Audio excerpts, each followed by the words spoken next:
Lectura del Santo Evangelio según San Mateo.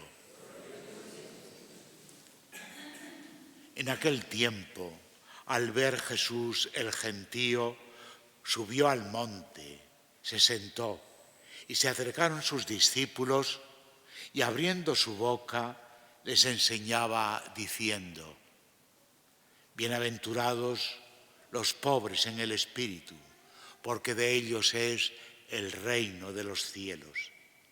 Bienaventurados los mansos, porque ellos heredarán la tierra. Bienaventurados los que lloran, porque ellos serán consolados. Bienaventurados los que tienen hambre y sed de la justicia, porque ellos quedarán saciados. Bienaventurados los misericordiosos, porque ellos alcanzarán misericordia. Bienaventurados los limpios de corazón, porque ellos verán a Dios. Bienaventurados los que trabajan por la paz, porque ellos serán llamados hijos de Dios. Bienaventurados los perseguidos por causa de la justicia, porque de ellos es el reino de los cielos. Bienaventurados vosotros, cuando os insulten y os persigan y os calumnien de cualquier modo por mi causa. Alegraos y regocijaos, porque vuestra recompensa será grande en el cielo. Palabra del Señor.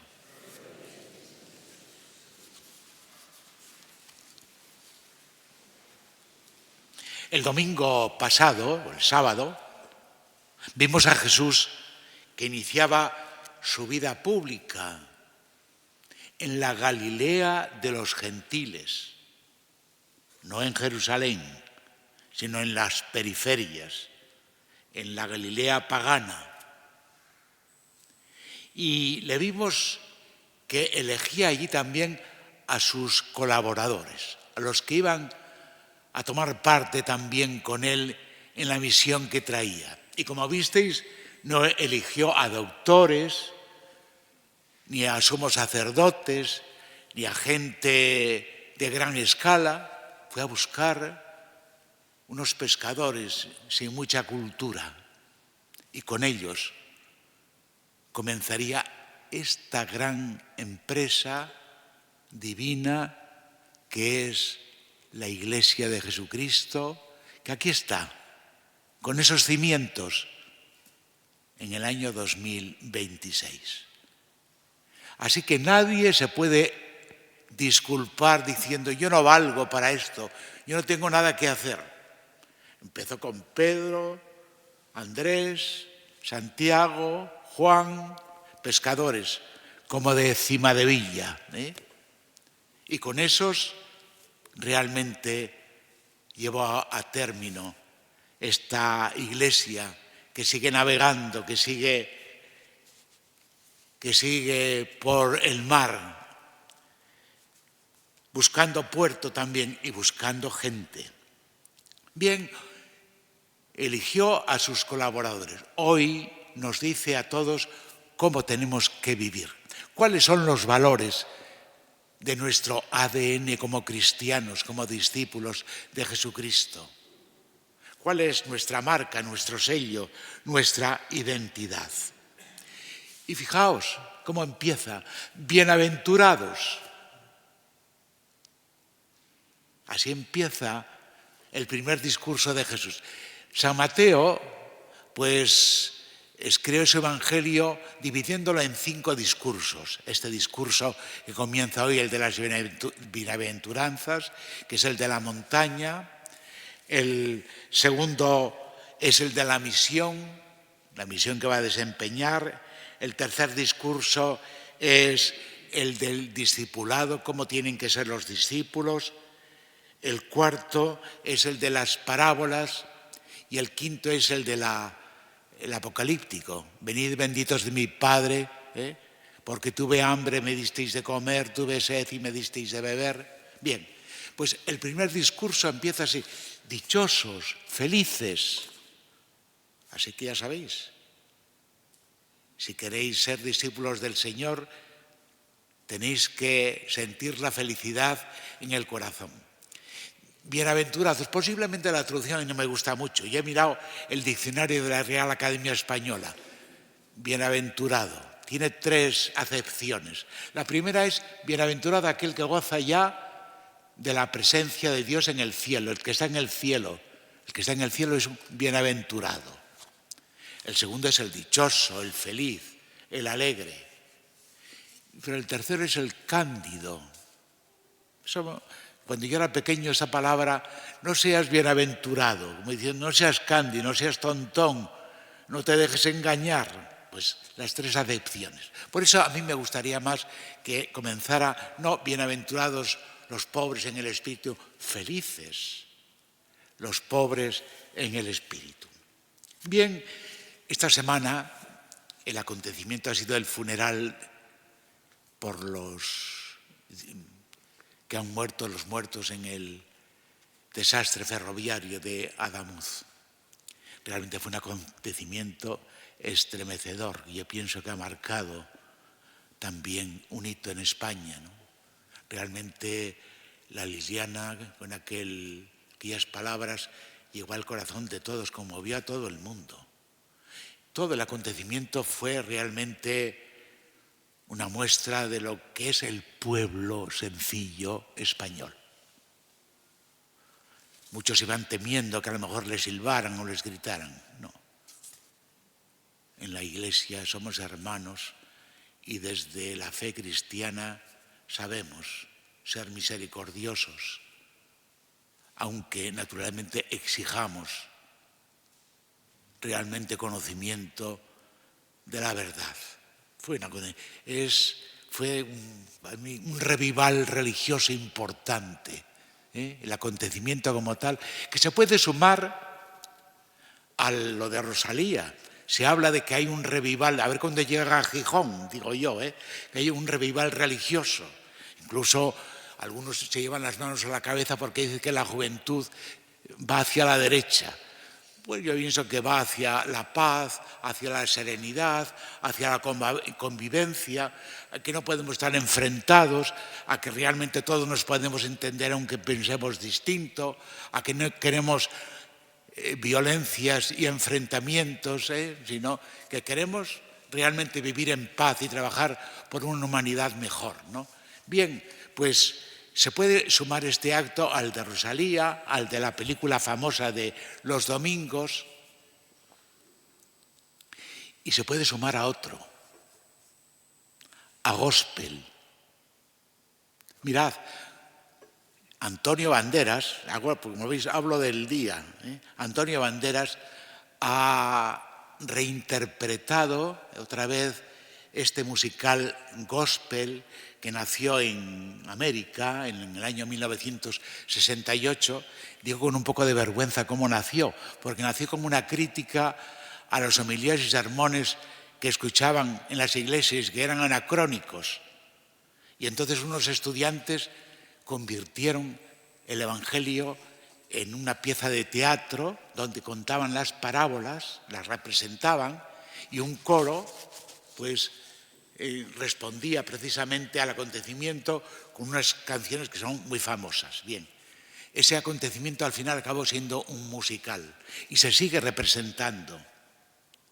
Bien, y en España lo ha cogido últimamente Antonio Banderas con un libreto de Emilio Aragón y lleva unos meses en Málaga y va a empezar en Madrid. Y digo esto porque es de actualidad. El mismo Antonio Banderas dice que Jesús sigue siendo actual.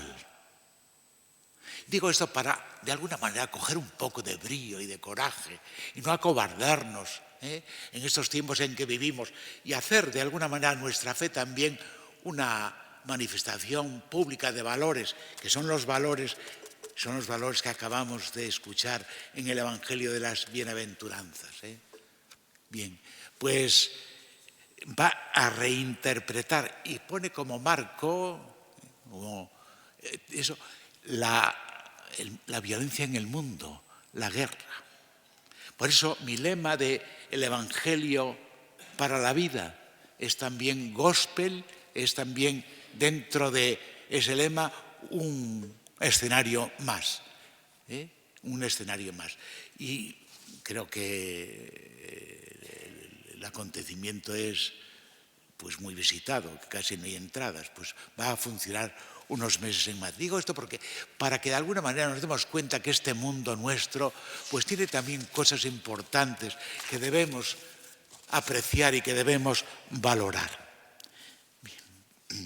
Bien, pues yo voy a ir a reinterpretar también las bienaventuranzas, a ver si soy capaz de ver cómo esta palabra de Dios tiene también algo que decirnos y nos muestra un camino, cómo vivir precisamente estos valores del Evangelio. Dice, bienaventurados los pobres en el espíritu, felices los pobres en el espíritu. ¿Y quiénes son los pobres en el espíritu?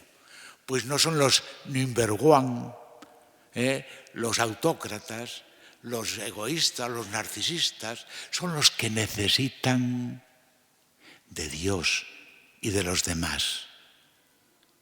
Son de verdad los que creen que no tienen ellos todo en su poder, sino que de alguna manera también son los que cuidan sus valores, cuidan su persona, cuidan la dignidad de su persona.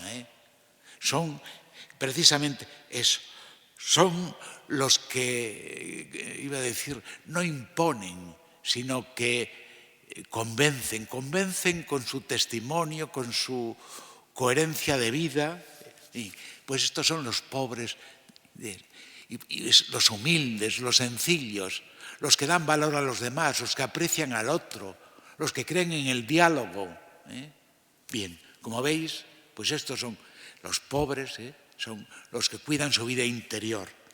Dichos son los que lloran, es decir, los que saben sufrir y sobre todo los que saben consufrir con los demás, los sensibles, los que no van por la vida con una coraza y no me importa nada cómo esté el mundo hoy, cómo viva la gente y cómo pasen hambre y cómo de alguna manera se enfrenten las personas. No, son aquellos sufridos que saben ponerse al lado del que necesita. O dichosos los que tienen hambre y sed de justicia, los que buscan la honradez, los que no viven de apariencias, los que de alguna manera no venden su alma, los que no venden su alma, ¿no?, a cualquier precio, ¿no?, los que creen en la fraternidad, los que creen en la verdad, los que abominan la mentira. O dichosos los misericordiosos, es decir, los que unen y no dividen, los que tienden puentes y no levantan paredes, los que de verdad valoran a todas las personas, aunque sean de otro país, aunque vengan realmente como inmigrantes. O los dichosos los limpios, los que conservan limpio el corazón, los que no viven solamente eso de su imagen externa, de qué guapetón soy, ¿no?, y a mí que me admire todo el mundo y como yo no hay ninguno. Y dichosos los que trabajan por la paz, que no son solamente los pacíficos, los que las ven venir todos, los que no se meten en nada, no, sino los que se complican la vida, los que quieren un mundo realmente donde todos podamos vivir también con dignidad, los que se comprometen a luchar por la paz y a apagar violencias y a temperar también de alguna manera enfrentamientos, los que no crean tensiones, sino los que crean realmente buenas relaciones. Y por último, dichosos los que llegan a ser perseguidos, es decir, los que son coherentes, los que no tienen miedo a que digan algo de él, sino que son coherentes con su palabra y con su vida. Bien, como veis, se puede reinterpretar este texto del Evangelio, que no es un texto pasado, es palabra viva del Señor. Y así como lo dijo él, aquella muchedumbre que le escuchó en la montaña, en el monte de las bienaventuranzas, realmente un lugar bellísimo, prodigioso, abajo el lago de Genesaret. Es una maravilla. Si algún día podéis, no sé si algún día se podrá ir con paz a esa Tierra Santa, pero es uno de los lugares realmente bellos, de verdad, donde, según la tradición, el Señor pronunció este primer sermón de las bienaventuranzas. Y ya sabéis el premio. Los que así vivan verán a Dios y serán hijos de Dios.